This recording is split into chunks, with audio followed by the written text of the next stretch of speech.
80%. Siapa yang fotoin saya? Bukan kalau pasir ada yang untuk umroh itu. Ya itu saya nggak usah diajari. Enggak kali ada yang. Enggak, kalau pastor kan saya sudah foto. Enggak, kalau pastor saya sudah foto. Dan maksud saya ini untuk anu aja kali kayak dokumen wajah anu travel itu. Harus pas 80%-nya itu. Kalau harus benar-benar yang jago. Enggak, biar nanti anu travelnya yang ngotak-ngatik. Saya bisa ya nanti. Minta tolong ya. Itu aja deh, putih itu aja nanti biar anu. Atau tergantung kameranya. Soalnya istri saya nggak bisa moto bolak-balik kayak itu. Tergantung kameranya, Mas. Enggak, jagonya itu. Saya butuh yang jagonya moto. Anak saya lagi pada belum pulang anak saya. Yang kalau ada anak saya yang satu pinter ya, cuman lagi belum pulang ya. Kalau 11 Januari insyaallah mau ikut ke Cina sekalian. Iya. Kalau mau ikut. Bayarin, Bu, bayarin. Witur, punya jamaah saya sih, Witur. Jadi kalau sama Cina berapa hari? 11 hari. 11 Januari. Masih ada 8 kursi lagi katanya. Bintang berapa? Ada yang 29 dan yang 36, tergantung hotelnya bintang berapa. 30 bintang berapa? Saya enggak tahu kan saya dibayarin, Bu. Saya ngikut aja. Saya berapa aja mau dibayarin. 29 juta. Sampai 36 juta. 36 kalau yang bintang berapa gitu. Itu kalau yang bintang yang 29 itu bintang 3. Nah, itu saya bukannya diskon. Nanti saya omongkan coba nanti siapa tahu dapat. Asal melalui saya omongkan nanti ke anunya.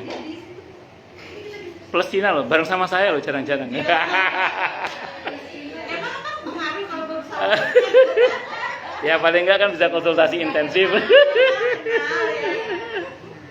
Enggak pada bercanda, tapi saya serius. Umroh plus Cina, Bu. Saya diajak plus Cina. Hikau apa? Ada nanti kalau butuh saya anu lah. Iya, memang saya sengaja itu kalian yang mau ikut. 11 Januari sampai tanggal 21. 11 Januari sampai 21. Tapi tanggal 11 sampai 21 itu beberapa. Jadi ke umroh dulu baru ke Cina. Saya enggak tahu rundonnya, saya enggak tahu rundonnya. Ini tur halal tur ya, halal tur. Jadi memang nggak usah khawatir soal sholat karena ini halal tur ya, halal tur. Halal tur itu insya Allah untuk sholat diarahkan lah, nggak usah khawatir itu insya Allah. Makanan juga nggak usah khawatir karena ini udah halal tur. Kalau halal, pakai umroh, masa pakai umroh. jadi halal turnya itu sudah lama berdirinya. Kalau umrohnya, izin umrohnya baru turun tahun 2022. Kalau untuk izin umrohnya sudah resmi ada. Kemarin pas bikin masalah ditanya mana izin travelnya, terus rekamnya saya tunjukkan resmi, maksudnya bukan abal-abal gitu maksudnya. Kan banyak maaf yang abal-abal, ini resmi insya Allah. Punya jamaah saya sendiri. Saya enggak tahu, Bu. Yang jelas katanya sih umrohnya 9 ya. Berarti kalau 11 hari di Cina cuma iya sebentar berarti. Semalam. Iya mungkin. Kalau kakak saya dari Bandung tuh langsung ke Cina, dari Cina semalam. Saya enggak tahu deh. Kalau mengikuti rute. Kalau di Cina itu ada agenda ziarah, kayaknya ziarah ke tempat-tempat yang bersejarah Islam juga ya, kayaknya itu. Ada nanti kalau butuh nanti saya hubungan ke anunya di adminnya gitu. Ya kan yang mau berangkat kan? Iya. Oh enggak, bukan. 29 juta itu sudah sama ke Cina. Iya, itu yang hotelnya bintangnya nggak terlalu banyak. Kalau bintangnya 5, hotelnya 36. Nah, itu tergantung hotelnya. Kalau bintangnya 3? Nah, itu yang 29 tadi. 29 itu. Iya, tergantung orangnya kalau itu, Bu. tergantung orangnya. Ya, udah. Kita mulai nggih jadi promosi ya. Ya, witur itu. Enggak, itu ada orang jam ini punya ustadz bukan punya saya, punya jamaah saya diajak gratis. Ya, saya kan menawarkan barangkali ada yang mau kan lumayan. Iya, nanti untuk jelasnya Iya. Pak Ustadz. Iya. Iya kan saya dapat juga gitu. Oh, Pak Ustadz yang mikirin sih. Saya tidak memimpin. Saya sebagai jamaah. Jadi saya itu supaya tahu traveling kayak apa. Diharapkan nanti saya bisa bercerita gitu. Nah, itu. Istilahnya bersama Ustadz Zuran gitu. Oh bukan. Itu saya yang nulis itu. Oh. Insya Allah bersama saya. Emang ada tulisannya gitu Bu ya? Kayaknya di flyernya saya lihat kemarin. Oh ada ya? Oh ya sudah berarti bersama dengan saya sudah. Iya. Brand ambassador. Brand ambassador. Enggak barangkali mau intensif ngaji sama saya dalam perjalanan. Barangkali. Nah, kalau sama saya kan tanya protes marah boleh. Baik kita mulai ya. Assalamualaikum warahmatullahi wabarakatuh. Bismillahirrahmanirrahim. Alhamdulillahirabbil alamin. Wa bihi nasta'inu ala umurid dunya waddin. Wassalatu wassalamu ala asyrafil anbiya'i wal mursalin. Sayyidina wa habibina wa syafi'ina wa qurrati a'yunina wa maulana Muhammadin wa ala alihi wa ashabihi wa dzurriyyatihi ajma'in amma ba'du. Asyhadu an la ilaha illallah wa asyhadu anna Muhammadar Rasulullah wa ufawwidu amri ilallah innallaha basirum bil ibad. Hasbiyallahu la ilaha illa huwa alaihi tawakkaltu wa huwa rabbul arsyil azim. Qala Allah Ta'ala fi kitabihil karim hikayatan an nabiyillahi Musa alaihi salam. Rabbi syrah li sadri wa yassir li amri wahlul 'uqdatam min lisani yafqahu qawli. Para asatidzah, para ibu-ibu sekalian, hafizani wa hafizakunallah bil khusus segenap pengurus Majelis Ta'lim Sabila dan Sahibatul Bait Ibu Nani Winata, yang semoga pengurusnya dan jamaahnya Ibu Nani Winata dan keluarga besarnya dan kita semua beserta keluarga besar kita juga semuanya semoga selalu dalam naungan rahmat, barokah, perlindungan serta bimbingan Allah Subhanahu wa taala. Amin Allahumma amin insyaallah. Dan tentu saya doakan semoga kemuliaan ibu-ibu sekalian selalu dijaga dan ditingkatkan terus oleh Allah Subhanahu wa taala sebagai seorang muslimah, sebagai seorang istri, sebagai seorang ibu, dunia hingga syurga. Amin Allahumma amin insyaallah. Allahumma inna nas'aluka ilman nafi'a wa rizqan thayyiba wa amalan mutaqabbala wa fatahallahu alaina futuhal arifin. Allahumma inna na'udzubika min ilmin la yanfa' wa amalin la yurfa' wa qalbin la yakhsha' wa du'a la yusma'. Allahumma ati anfusana taqwaha wa zakkiha anta khairu man zakkaha anta waliyuha wa maulaha. Amin Allahumma amin insyaallah. Bismillahirrahmanirrahim. Masih melanjutkan kajian kita kitab Hayatus Sahabiyat. Qala al-muallif qala al-musannif rahimahullahu taala wa nafa'ana bihi wa bi ulumihi fid dharain. Amin. Bismillahirrahmanirrahim. Tetap teguh ketika menghadapi kematian.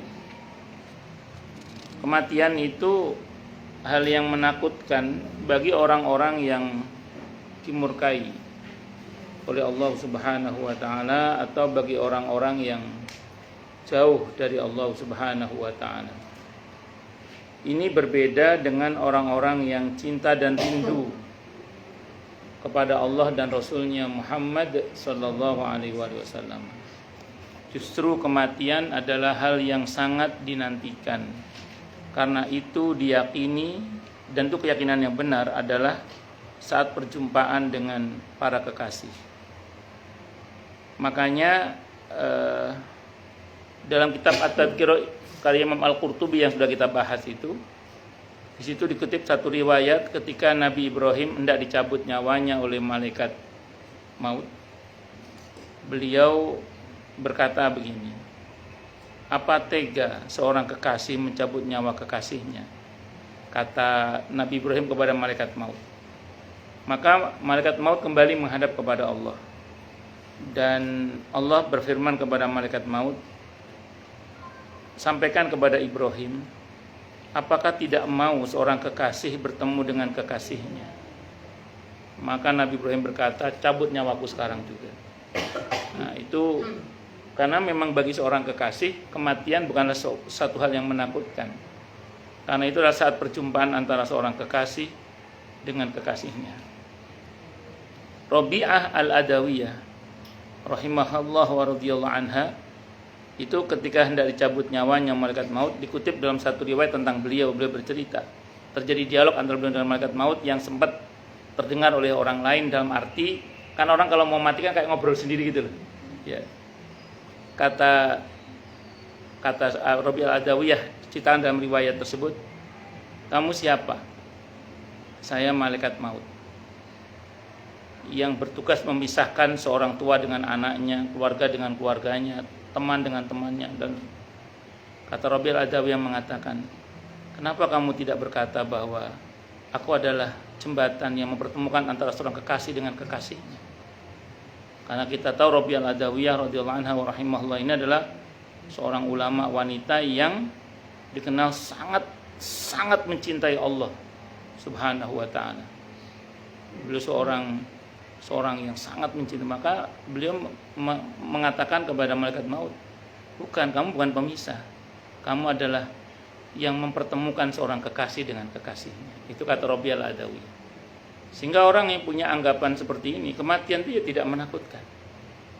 Sahabat Bilal radhiyallahu an, ketika beliau dalam keadaan pingsan menjelang wafatnya itu, keluarganya berkata, aduh ini musibah, ini kecelakaan, ini kesedihan, kata beliau.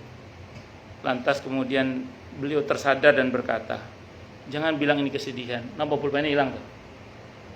Kenapa? Ada. Oh, yang untuk moto saya nanti maksudnya.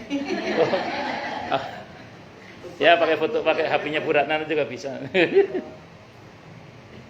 Ya, karena mau moto saya malah hilang. Nggak ketinggalan di mobil, Bu. Nggak ketinggalan di mobil. Jadi kurang konsen. Di telepon Bu Ratna, Iya. Pun lanjut nih. Kata sahabat Bilal radhiyallahu an, jangan kamu bilang ini sebuah kesedihan, ini sebuah kebahagiaan, kata beliau. Karena sebentar lagi aku akan berjumpa dengan apa? Ada, Bu? Ada. Oh. Ada getar, Pak. Iya, nggih, Bun. Penyelit. Ya sudah kalau ada. Kata sahabat, karena ini adalah waktu perjumpaan antara aku dengan kekasihku Nabi Muhammad dan para sahabat-sahabat yang lainnya. Jadi memang kematian itu bukanlah hal yang menakutkan bagi orang-orang yang di hatinya ada rindu perjumpaan dengan Allah dan Rasulnya Muhammad sallallahu alaihi wasallam. Maka di antara doa yang saya munajatkan kepada Allah itu adalah gini, ya Allah, tolong jangan cabut nyawa hamba kecuali di saat hamba betul-betul sedang jatuh cinta kepadamu dan kepada Nabi Muhammad sallallahu alaihi wasallam. Sehingga kematian itu tiada menakutkan bagi hamba karena cinta dan rindu hamba kepadamu dan kepada Nabi Muhammad sallallahu alaihi wasallam. Semua untuk kita juga begitu ya. Jadi harapannya ketika Allah cabut nyawa kita sedang cinta-cintanya, sedang rindu-rindunya kepada Allah dan Rasulnya Muhammad sallallahu alaihi wasallam. Enggak usah dibayangkan karena cinta dan rindu itu hadiah dari Allah. Saya ulang, tidak usah dibayangkan karena cinta dan rindu kepada Allah dan Rasulnya Muhammad sallallahu alaihi wasallam itu adalah hadiah dari Allah. Maka kalau itu hadiah, tidak ya sudah akan ada masanya itu diberikan. Ya jadi itu diantaranya. Bisa dimengerti ya? Ya. Baik kita baca nih.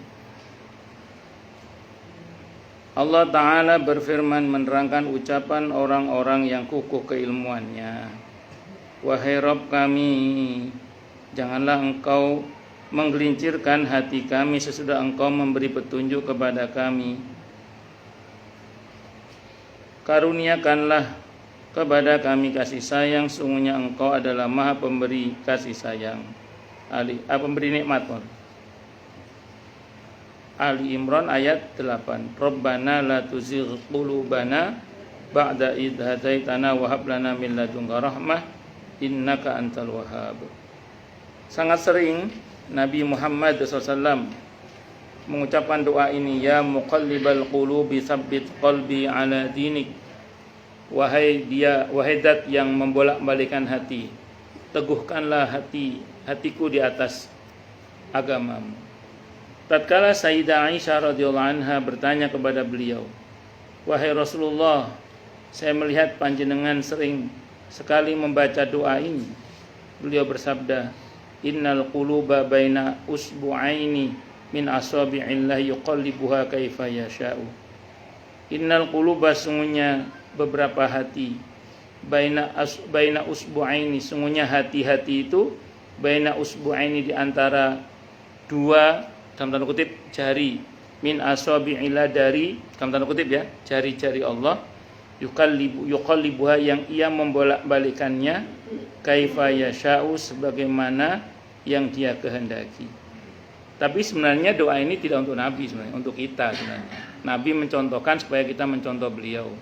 Kalau Nabi itu sudah bukan hanya qalb, Nabi itu sudah fuad. Fuad itu hati yang paling dalam, itu udah tegen. Jadi yang suka bolak-balik itu qalb. Kalau fuad itu sudah konsisten, stabil.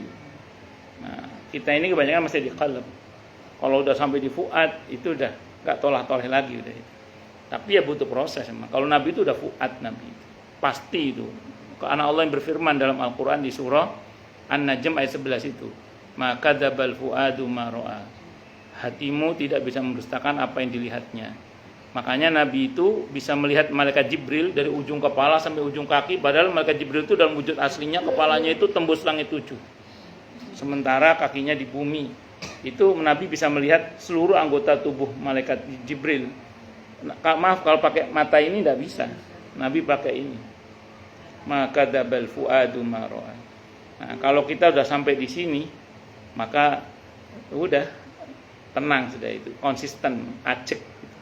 Dan itu butuh proses, namanya tazkiyatun nafas, pembersihan jiwa itu terus menerus, tidak boleh berhenti. Kita peduli membersihkan jiwa. Ada pikiran yang nggak baik, astagfirullah. Habis berat yang nggak benar, astagfirullah. Pokoknya harus peduli membersihkan hati terus. Itu akan ada masa di mana insya Allah dan semoga fuad kita betul-betul hidup. Nah, kalau fuad kita hidup, itu punya basirah. Basirah itu punya kemampuan melihat, merasakan, mendengar, bahkan yang tidak umumnya orang bisa melihat atau mendengar atau merasakan. Dan ini bukan perihal indigo yang orang bilang itu, bukan, tapi lebih dari itu, karena ini sifatnya karomah. Kalau pada orang beriman namanya ma'unah, kalau pada para kekasih Allah namanya karomah, kalau para nabi namanya apa? Mukjizat. Dan ini steril, ini tidak usah khawatir, dan bukan hal yang menakutkan. Kenapa? Karena ini disertai dengan keteguhan dari Allah Subhanahu wa Ta'ala. Itu seperti itu. Tatkala beliau juga bersabda, sesungguhnya hati itu lebih sering berbolak-balik daripada air dalam periuk, karena sudah berhimpun dalam keadaan mendidih. Jadi kalau kita tahu ada air mendidih bergejolak, maka hati manusia lebih dari itu lagi. Makanya orang itu, Bu, kalau udah punya niat berbuat baik, sekiranya jangan ditunda. Kalau bisa disegerakan. Karena kadang orang itu berubah. Iya, contoh gini. Malam hari ibu punya niat mau sedekah 100.000. Saya mau nyantuni anak-anak yatim misalnya 100.000, misalnya gitu ya. Tapi ditunda, besok aja deh gitu. Padahal kecuali ada udzur memang masih belum waktunya misalnya. Ini misalnya ini sesuatu yang sifatnya bisa disegerakan sebenarnya. Ibu tunda, itu biasanya pagi itu berubah, enggak 100 lagi. Kayaknya 75 aja deh. karena ditunda itu. Sudah simpan. Iya, nanti kalau ditunda lagi siang aja ntar. Ini dalam konteks menunda karena malas ya, bukan karena memang ada jadwalnya ya, bukan. Ya, kan ada yang sudah terjadwal, ada yang memang ini bisa disegerakan tapi ditunda. Itu bisa turun lagi itu, 50 aja deh gitu. Terus turun itu. Terus tapi jangan salah, setan tuh permainannya enggak sih, enggak pinter setan. Licik dia, Bu, licik. Itu kadang ini, begitu sampai pada titik nadir, tiba-tiba 25.000 dari 100 itu, tiba-tiba setan ngasih semangat. Wah, jangan. 200 saja, coba diangkat lebih dari 100 coba. Itu strateginya setan itu. Loh, saya nggak tahu pernah nggak ngalami itu jenengan. Turun, saya nggak tahu pernah ngalami apa enggak ya. Tiba-tiba kayaknya turun aja. Terus tiba-tiba semangat tiba-tiba. Tapi semangatnya itu melampaui angka yang seharusnya tadi. Berapa tadi? 100 kan? Disemangatkan 200 gitu. Ujungnya itu biasanya nggak sama sekali. Nggak jadi. Lihat kata para ulama apa? Kalau kamu diombang-ambingan setan seperti itu, terlalu semangat misalnya tiba-tiba itu ya, setelah turun terlalu semangat, kata ulama kembalikan ke angka semula aja. Niatnya berapa? 100 itu aja. Jangan usah turuti itu yang terlalu semangat itu.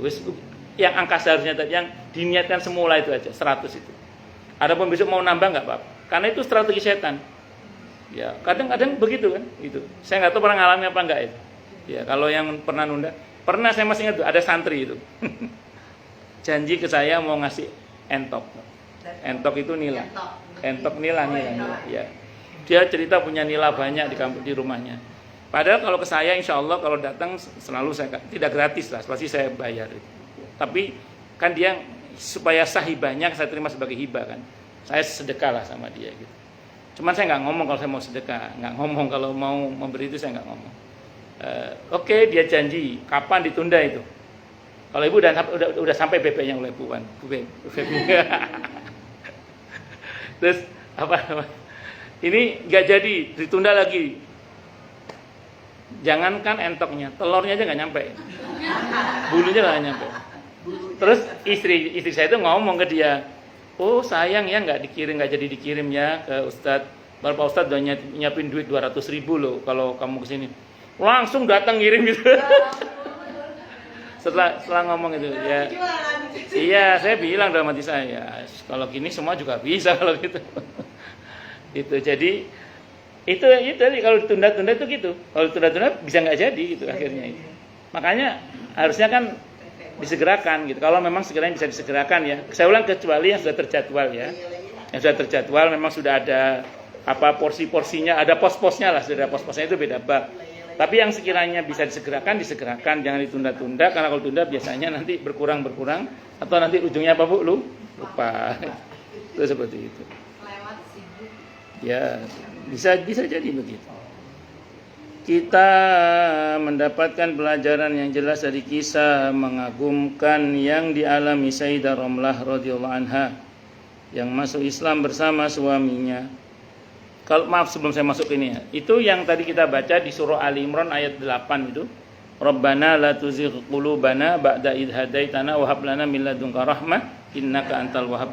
Itu kalau kita baca dalam kitab At-Tadhkir Imam Al-Qurtubi yang ibu-ibu udah masih ingat semua. Udah lupa semua, masih ingat semua lah.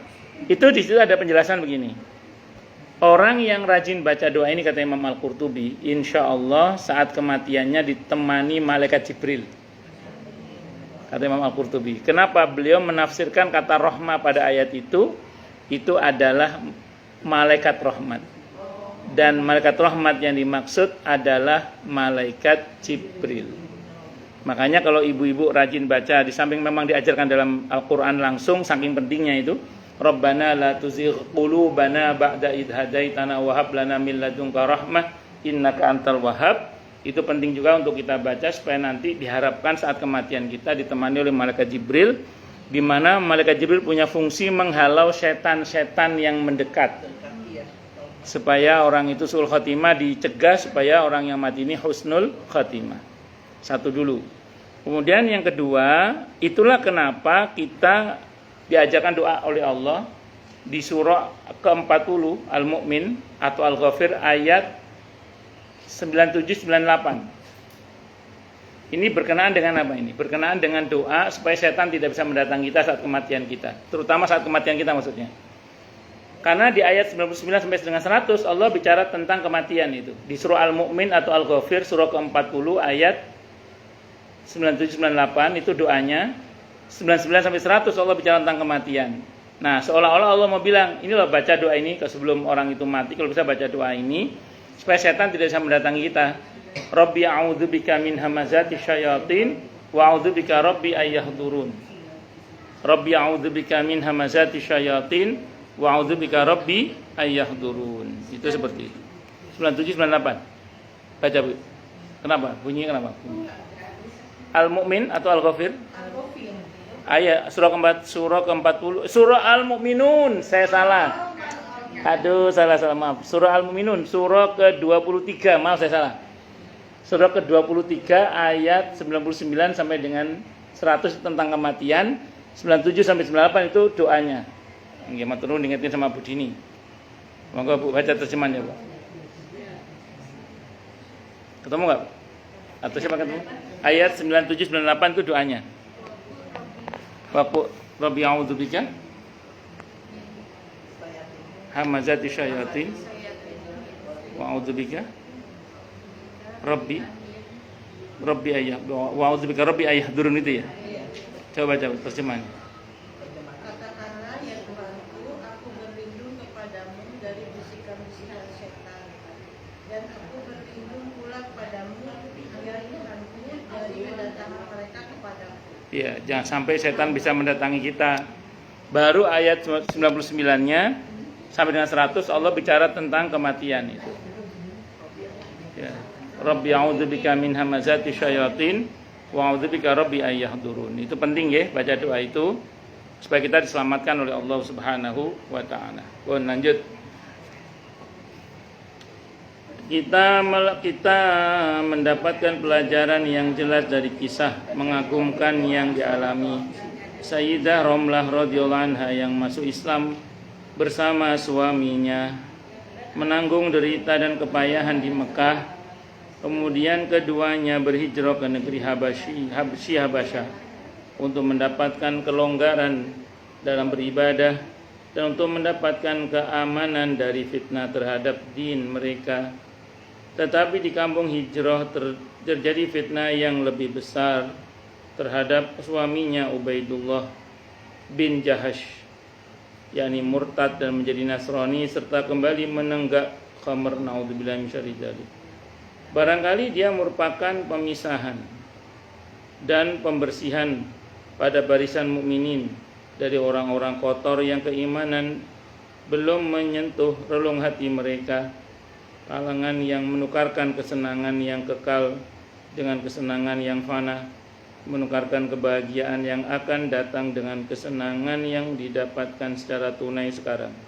Maka subhanallah, seorang lelaki yang masuk Islam lalu disiksa dan dihempaskan dengan keras saat menempuh jalan keimanannya, kemudian tatkala dia mendapati dirinya dalam keadaan aman untuk beribadah, dia malah membalik di atas kedua telapak kakinya hingga dia mengalami kerugian dunia dan di akhirat. Saat dalam derita dia kuat, saat dalam kenikmatan dia lalai. Ada orang model gitu ya? Ada. Walaupun ada juga sebaliknya, saat derita dia gagal, di saat bahagia dia berhasil. Dua-duanya ada potensinya sih, dua-duanya. Jadi ada orang itu ketika diuji dengan derita dia berhasil. Tapi ada orang yang ketika diuji dengan derita gagal, itu juga ada. Ada orang yang ketika diuji dengan kenikmatan dia berhasil. Ada juga orang yang diuji dengan kenikmatan gagal, itu juga ada. Macam-macam. Contoh lah ya, contoh. Ada seorang pemulung keluar sebelum subuh. Itu ada kumandang ada subuh, sholat subuh sampai itu enggak yang enggak kelihatan sholat itu. Ada orang yang mengamen, kadang dia enggak mampir di masjid untuk sholat.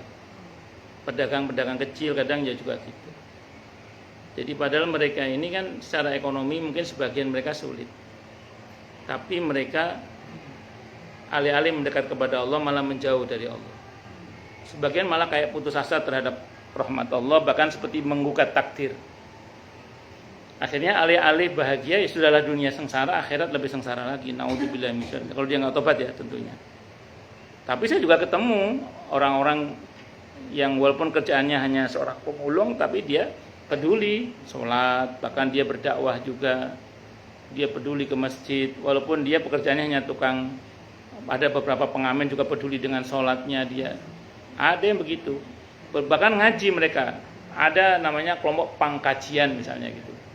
Dulu saya pernah juga membina beberapa anak-anak pengamen dan pengemis, pengamen terutama itu untuk mengaji, dan mereka peduli sholat. Biasanya ciri khas mereka itu selalu dengan salam, kemudian mereka ngajinya lagunya lagu-lagu yang liriknya nggak kotor lah pokoknya gitu, terutama lagu Islam. Terus yang begitu juga banyak gitu, yang berhasil dengan ujian penderitaan. Tapi ada juga orang yang gagal dengan diuji dengan kebahagiaan juga ada. Sehingga dulu ketika dia miskin misalnya, dia dekat sekali dengan masjid. Begitu kaya dia semakin jauh, tidak hanya dari masjid, bahkan dari Allah misalnya. Terus kemudian ada juga orang yang ketika diuji dengan kebahagiaan, dia malah bersyukur, sehingga semakin dekat dengan Allah juga ada. Masing-masing orang itu ya ada yang berhasil, ada yang tidak. Bersyukurlah kepada Allah kalau kita, dan semoga kita termasuk yang di semua keadaan, semoga kita selalu berhasil ya, amin insyaallah. Berhasil untuk tetap diridhai oleh Allah, untuk dekat dengan Allah dan didekatkan kepada Allah Subhanahu wa taala. Semoga ya, amin insyaallah. Dan itu memang enak ngomongnya aja, Bu. Kadang prakteknya sulit pakai dal. Makanya kita butuh pertolongan Allah. Makanya kita butuh pertolongan Allah. Karena sungguhnya semua itu mudah kalau dimudahkan oleh Allah. Itu seperti itu. Makanya kita terus berdoa sama Allah. Itu seperti itu. Pun lanjut. Bagaimana dia memeluk agama Nasrani dan memandang bahwa agama itulah yang benar, bahwa itu lebih baik daripada Islam yang dijalaninya selama ini, padahal dia melihat raja yang selama ini melindungi mereka dan memberi tempat tinggal kepada mereka itu sudah mulai tunduk kepada Islam. Kan aneh, rajanya aja masuk Islam, ini kok malah yang tadinya Islam malah kafir. Dia bersedia sebagai saksi untuk Nabi Muhammad SAW, padahal dia adalah seorang raja di negeri Nasrani, dan dia berani menyelisihi jalan hidupnya selama ini dan menentang uskup-uskupnya. Walaupun demikian, dia tetap tegar menghadapi fitnah ini dan membeli apa yang ada di sisi Allah Subhanahu wa ta'ala. Lantas dia membaguskan keislamannya. Yang lebih menakjubkan daripada itu adalah seorang budak perempuan yang bernama Abraha. Dia masuk Islam juga dan tunduk kepada perintah Allah Ta'ala, meridai Allah sebagai Rabbnya, senang, maksudnya puas Allah sebagai Rabbnya, Islam sebagai agamanya, dan Muhammad sebagai Nabi dan Rasulnya. Harapan dan cita-citanya yang tertinggi adalah disampaikan salamnya untuk Nabi Muhammad Sallallahu Alaihi Wasallam.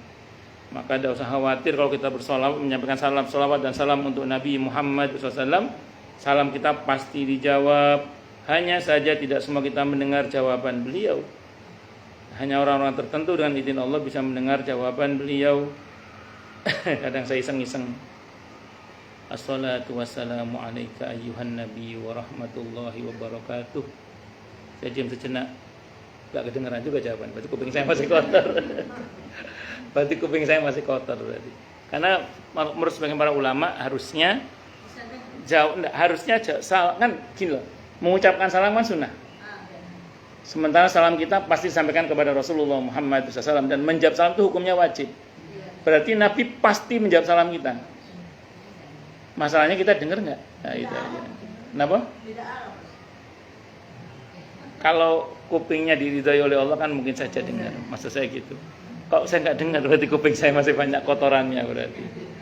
Kuping hati saya. Lanjut. Ya kadang kita ngomong gini, ya Rasulullah, Mbok ya nemui saya dalam mimpi gitu, walaupun dalam mimpi. Kangen ya Rasulullah, Mbok ya nemui hamba walaupun dalam mimpi. Tapi jangan ya Allah, Rasulullah kok repot banget nemui saya aja yang sana deh gitu. Ya kan saya ngomong gitu kan, lama ada WA masuk, Ustadz mau nggak umroh? Ya mau deh, ya sudah. Kan gitu. Dan munajatnya gitu, ya Allah, ya Rasulullah, kangen. Kok ya datang ke saya walaupun melalui mimpi gitu loh.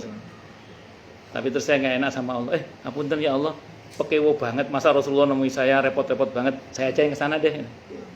Nggak lama di WA, ada WA, ya sudah berangkat. Insya Allah. Insya Allah. Jadi jangan dikira apa yang kita sampaikan ke Nabi itu nggak didengar. Didengar oleh Nabi kita Muhammad Sallallahu Alaihi Wasallam. Maksudnya kalau di Madinah, di kota Madinah itu yang saya masih melakukan sholawat dengan redaksi seperti di tahiyat itu. Assalatu wassalamu alaika ayyuhan nabiyyu wa rahmatullahi wa barakatuh. Karena saya sedang berada di kampung halamannya Nabi kita Muhammad Sallallahu Alaihi Wasallam. Kalau di Mekah Al-Quran, kalau di samping tawaf ya Al-Quran, kalau di Madinah itu sholawat.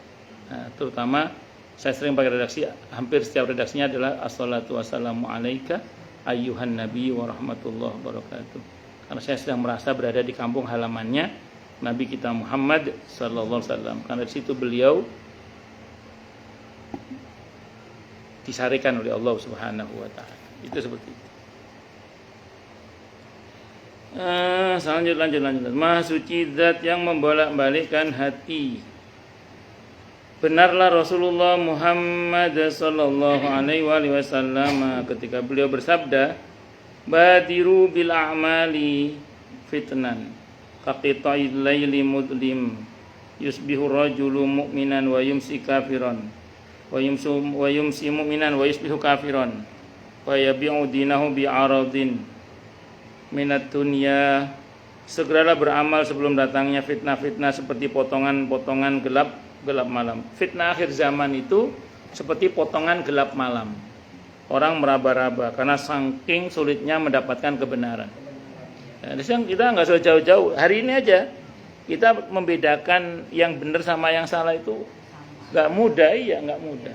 Masing-masing bisa punya kesan, bisa punya narasi. Kita ngaji begini, dinarasikan jelek bisa nggak? Bisa. Dinarasikan jelek bisa.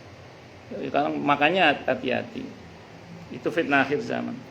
Makanya saya sering bilang betul lah konsep Al-Quran itu, bahwa kita tidak boleh langsung percaya untuk berita buruk tentang saudara kita sesama muslim. Harus tabayun.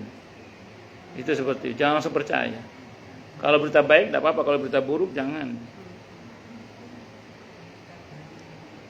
Tabayun situ bisa dalam pengertian memang ada orang yang telah bertabayun kepada beliau, atau memang ada bukti-bukti yang tidak bisa dipungkiri bahwa itu memang betul-betul terjadi. Tapi kalau masih simpang siur sebaiknya diam. Seorang itu memasuki waktu pagi sebagai orang yang beriman tetapi menjalani waktu sorenya dalam keadaan menjadi orang kafir, dan dia menjalani waktu sore masih dalam keadaan beriman tetapi memasuki waktu sore harinya sudah menjadi orang kafir. Dia menjual agamanya dengan harta dan dunia. Hati-hati, ini namanya imannya keluar masuk. Kalau imannya naik turun masih normal. Yang bahaya kalau imannya keluar masuk. Nah, sering orang nanya ke saya, Ustadz, saya kalau pas ngaji gini rasanya iman itu tebel banget. Tapi kalau udah pulang, terus lama nggak ngaji, turun lagi, tipis lagi. Saya bilang, baguslah imannya naik turun. Jadi kalau iman masih naik turun, normal itu. Normal Bu masih. Yang bahaya kalau imannya keluar masuk. Itu bahaya itu. Keluar masuk itu bahaya. Allah. Na'udzubillah min syarri dzalik. Futur, muales. Kalau yang dipangkas cuma sholat sunnah itu masih aman lah. Tapi kalau yang dipangkas itu udah sholat wajib, itu udah bahaya. Itulah rawan keluar masuk imannya udah itu. Jadi kalau sampai perbuatan maksiatnya saat futur itu dalam bentuk tadi meninggalkan yang wajib, menerjang yang haram, itu bahaya. Tapi kalau futurnya misalnya, oke deh hari ini saya tidak sholat duha, saya ganti dengan sedekah aja. Oke hari ini saya mungkin tidak baca Al-Quran, tapi saya ganti dengan istighfar apa. Nah, itu masih begitu, itu masih aman. Atau ya Allah mohon maaf nih lagi ada agak males sholat sunnah nih, ya Allah udah witir aja ya 1 misalnya, terus asal witir 1 itu asal setelah baca isya ya. Kalau nggak ada baca isya witir minimal 3 berarti. Terus kemudian sama yang penting qobliyah subuh saya kerjakan deh ya Allah misalnya. Itu masih mending, itu masih mending. Artinya yang dia tinggalkan yang hukumnya sunnah. Walaupun jangan lama-lama juga, harus segera bangkit kembali gitu maksudnya. Jangan lama-lama, harus segera bangkit kembali. Tapi kalau sudah meninggalkan yang pokok, yang wajib itu bahaya. Ada seorang ibu ngomong saya, Ustadz, suami saya udah berapa bulan ini futur Ustadz, sampai tidak sholat 5 waktu. Dek saya. Nah itu udah bahaya itu. Kalau dia masih sholat aja walaupun di rumahnya, itu masih aman lah. Walaupun dia sholat di rumah ya, sebagai laki-laki, masih aman. Tapi kalau udah nggak sholat, meninggalkan sholat 5 waktu, itu udah bahaya. Kenapa? Ya harus segera diperbaiki, kalau enggak bahaya itu. Nantinya keterusan. Enggak sih. Kalau dalam madhab Syafi'i, asal dia tidak sholat itu karena muales, itu masih beriman tapi dosa besar ya, fasik, nggak kafir. Tapi kalau dia mengingkari kewajiban sholat, itu yang rawan. Masih berarti saya tidak mengatakan imannya keluar masuk tadi, cuman ngeri aja itu. Iya, khawatirnya itu keluar masuk imannya, bukan lagi naik turun. Makanya orangnya udah bilang saya sudah tidak Islam. Itu sudah murtad namanya. Murtad. Iya, itu doa iya, jelas. Untuk masuk lagi harus syahadat lagi. Harus syahadat. Dan Allah Maha tahu siapa yang sungguh-sungguh dan siapa yang main-main. Allah Maha tahu. Benarlah penyair yang bersaja tidaklah disebut qalb hati kecuali karena taqallubnya berbolak-baliknya. Ma summiyal qalbu illa bitaqallubihi. Maka waspadalah terhadap qalb hati dari berbolak-balik dan perubahannya. Makanya kita berdoa pada Allah tadi, sabbit qalbi ala ini. Semoga kalaupun bolak-baliknya tetap dalam kebaikan yang Allah ridhoi di atas agama Allah. Oleh sebab itu sudah seharusnya cita-cita puncak setiap mukmin adalah diteguhkannya dirinya di atas din ini serta dilindungi hatinya dari fitnah yang zahir maupun yang batin sampai dia bertemu Rabbnya dalam keadaan yang tetap beriman. Allah Ta'ala berfirman di surah Al-Hijr ayat 99 yang artinya wa'bud rabbaka hatta ya'tiyakal yaqin. Beribadahlah kalian engkau kepada Allah hingga datang kepadamu kematian. Al-yaqin pada ayat ini maknanya adalah ya, kematian. Wa'bud rabbaka hatta ya'tiyakal yaqin. Ya, istiqomah saya sering ceritakan di sini. Istiqomah kan konsisten, ajak, kontinu, terus menerus. Itu kalau kita pakai pendekatan manusia, kita tidak harus seperti malaikat berarti. Kalau malaikat itu disuruh sujud terus sampai hari kiamat. Kalau disuruh bertasbih terus sampai hari kiamat. Non stop kalau malaikat. Nggak ada melencengnya sama sekali lah. Tapi kalau kita nggak bisa. Saya sering sampaikan, istiqomahnya kita itu gini Bu. Namanya manusia, lurus kadang ada bengkok-bengkoknya. Yang penting begitu bengkok lurus lagi. Nah, itu aja, diluruskan kembali. Kadang ada putus-putusnya juga, kan namanya orang ya. Kadang ada putus-putusnya. Yang penting begitu putus sambung lagi. Jangan lama-lama gitu maksudnya. Kadang ada jatuh-jatuhnya juga. Enggak apa-apa, yang penting bangun lagi. Kadang ada kotor-kotornya, enggak apa-apa, mandi lagi. Terus gitu aja sampai berjumpa dengan Allah. Yang salah itu kalau kita putus nggak disambung lagi, jatuh nggak bangun lagi, kotor nggak mandi lagi. Itu yang masalah. Saya sering buat contoh sederhana di kita ya. Kita tadi pagi atau sebelum subuh bahkan sudah mandi mungkin sebagian kita. Nah, dengan keyakinan penuh nanti sore ya dekil lagi kan? Terus mandi lagi nggak? Padahal kita tahu besok pagi ya kotor lagi. Kenapa kita mandi lagi terus? Karena kita butuh bersih. Iya, betul. Nah, ketika rumah dipel di pagi hari, disapu, dipel, itu dengan keyakinan penuh. Nanti siang ya kotor lagi. Tapi dipel lagi ya itu. Besok pagi padahal kita tahu ya kotor lagi, apalagi kalau punya cucu banyak. Tapi kita tidak ada capeknya ngepel, nyapu. Kenapa? Karena kita butuh bersih. Iya. Nah, kita ini butuh bersih, tidak hanya jasmani kita, tapi juga rohani kita. Makanya tadi putus sambung lagi, jatuh bangun lagi, kotor mandi lagi. Nah, itu seperti itu.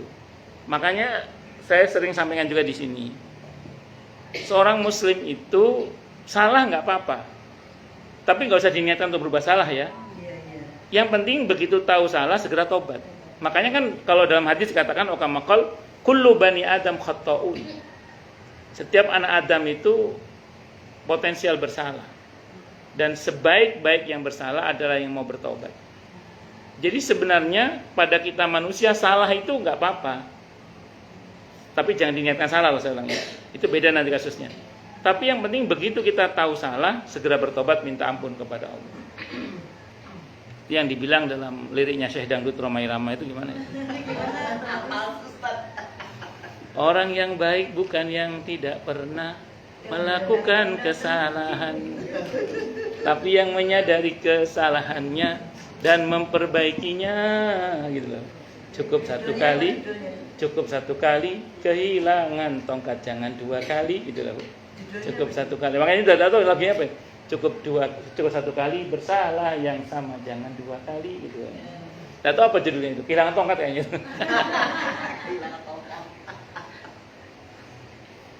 Tapi kalau saya ngomong Roma Irama bukan berarti saya ngefan dia loh ya, enggak. Saya cuman senang sama liriknya aja. Kan katanya lihatlah apa yang dikatakan, bukan siapa yang mengatakan kan. Kalau yang mengatakan dia Syekh Dangdut Roma Irama. Lanjut.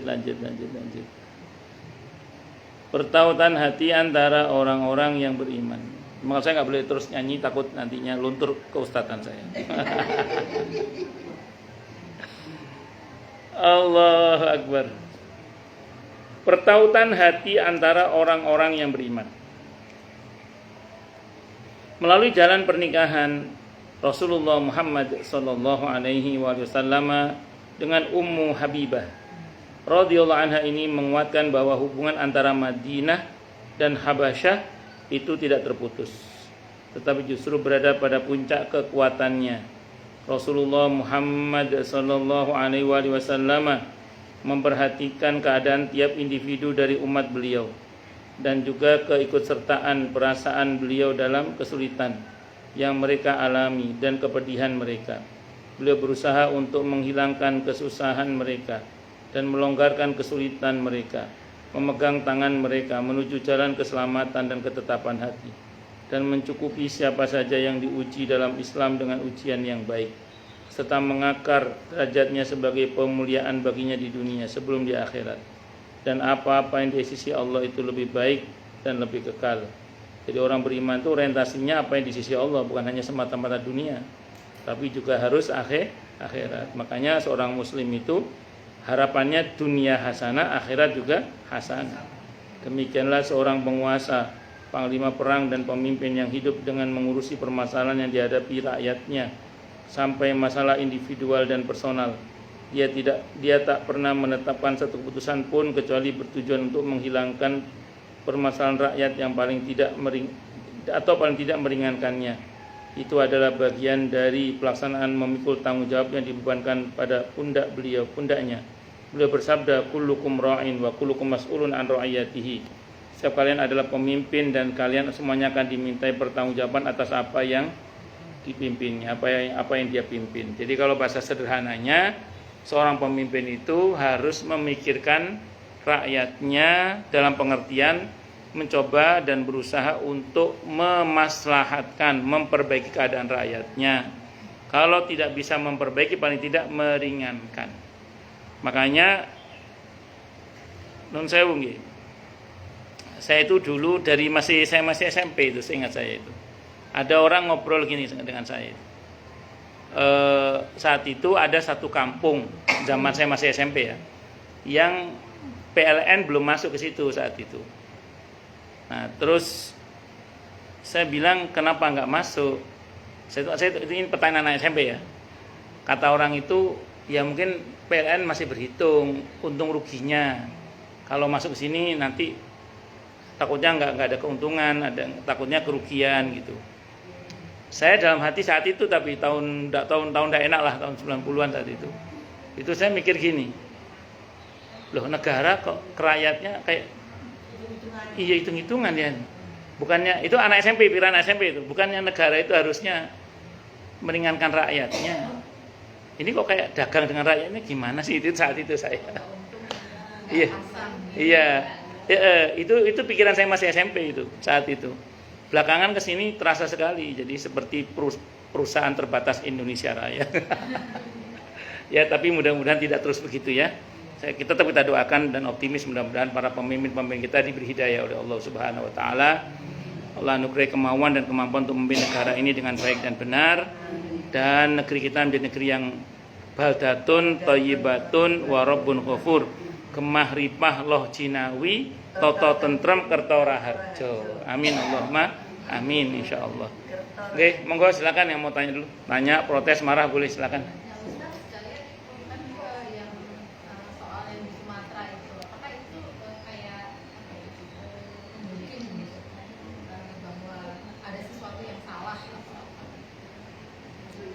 Nggih, baik, bismillah.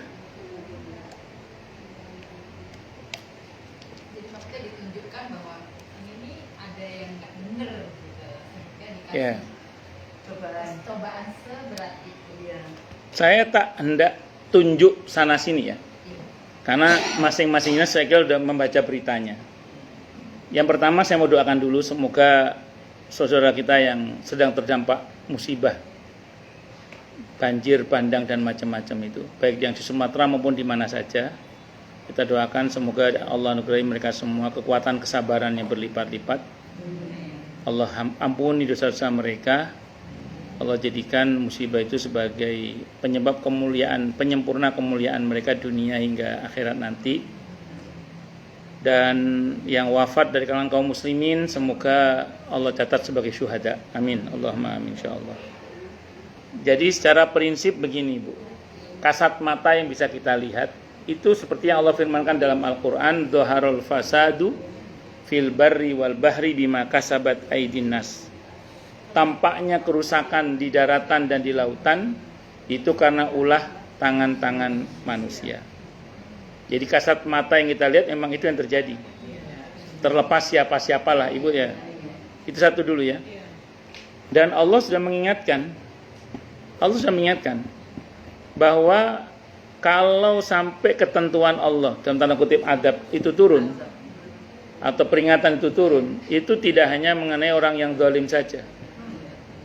Kanan, kiri, depan, belakang, atas, bawah bisa kena semua kalau bahasa kita. Di mana Allah berfirman di surah Al-Anfal ayat 25. Kata Allah, wattaqu fitnatan la tusibanna alladzina zalamu minkum khassah. Takutlah kalian pada bencana yang kalau turun itu tidak hanya mengenai orang-orang yang zalim saja. Jadi yang menebang hutan kan bukan orang hutan. Tapi ya mau tidak mau kanan kiri, depan belakang, atas bawah kena dampaknya semua. Itu harus dipahami bersama-sama dulu. Dan satu lagi yang tidak kalah pentingnya adalah Nabi juga pernah mengingatkan, kalau kalian naik perahu dan ada yang melubangi perahu, cegah. Karena yang tenggelam gak cuma dia. yang lain bisa terdampak. Mestinya yang punya power itu kan mencegah itu. Tapi kalau yang punya power bermain juga, wallahu alam bishawab. Ya itu tadi saya kira Bu ya. Mau yang lain silakan kalau ada.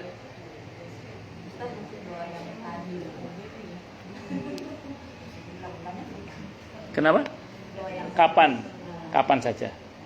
Kalau saya biasanya membacanya di pagi dan petang, walaupun nggak harus ya. Untuk supaya ingat aja. Untuk supaya ingat aja, saya baca pagi dan petang biasanya. Tapi itu nggak harus kapan, karena itu nggak ada ketentuan kapannya. Yang penting sering-sering baca aja. Kalau saya tadi saya ulang, biar saya nggak lupa, biasanya saya masukkan dalam pagi dan petang itu, supaya terbaca lah oleh saya. Nonton nggih? Gitu Ibu Qadri. Nggih.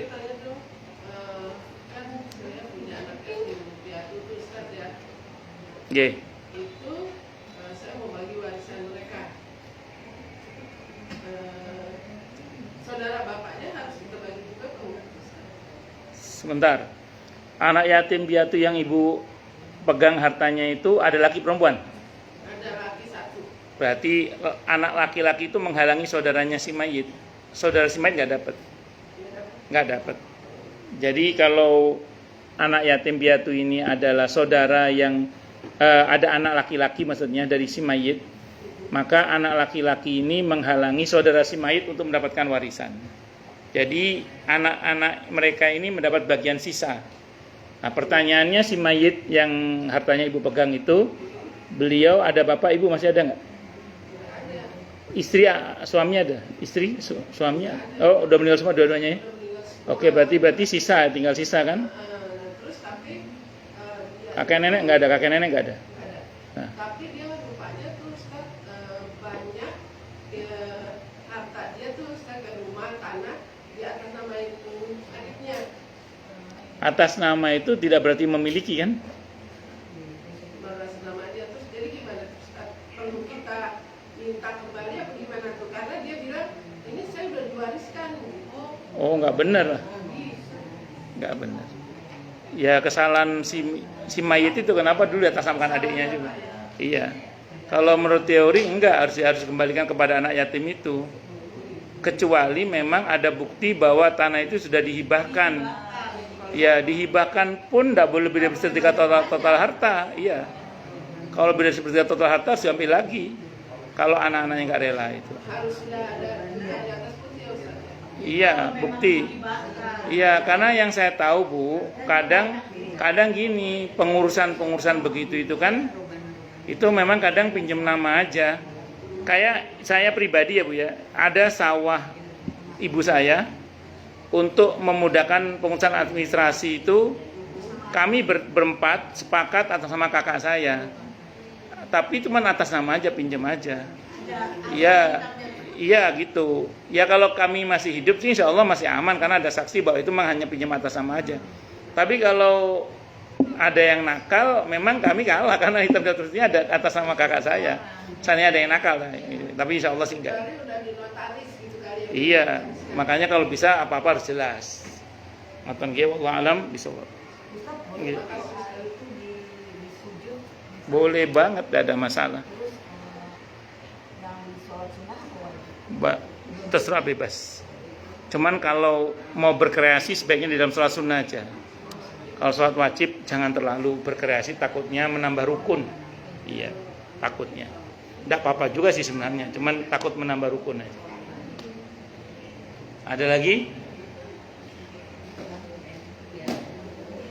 Jelas semua? Atau tidak jelas semua? Cukup dulu nggih. Kita tutup dengan hamdalah. Alhamdulillahirabbil alamin. Semoga kajian kita bisa bermanfaat, mubarakah fi dini wa dunya wal akhirah untuk kita, keluarga kita dan seluruh umat Islam semuanya, dan mudah-mudahan kita semua dijadikan oleh Allah sebagai orang-orang yang sukses dunia akhirat, selamat dunia akhirat, bahagia dunia akhirat, dan dipermudah urusan kita oleh Allah fi dini wa dunya wal akhirah. Semoga Allah limpahkan selalu hidayah untuk kita, semoga Allah tingkatkan selalu hidayah untuk kita, dan semoga Allah berikan hidayah untuk siapapun yang melihat kita. Subhanakallahumma bihamdika asyhadu an la ilaha illa anta astaghfiruka wa atubu ilaik. Sallallahu alaihi Muhammad wa ala alihi wasallam. Saya mohon maaf. Assalamualaikum warahmatullahi wabarakatuh. Terima kasih Kak. Oke, sami-sami. Oke, sami-sami.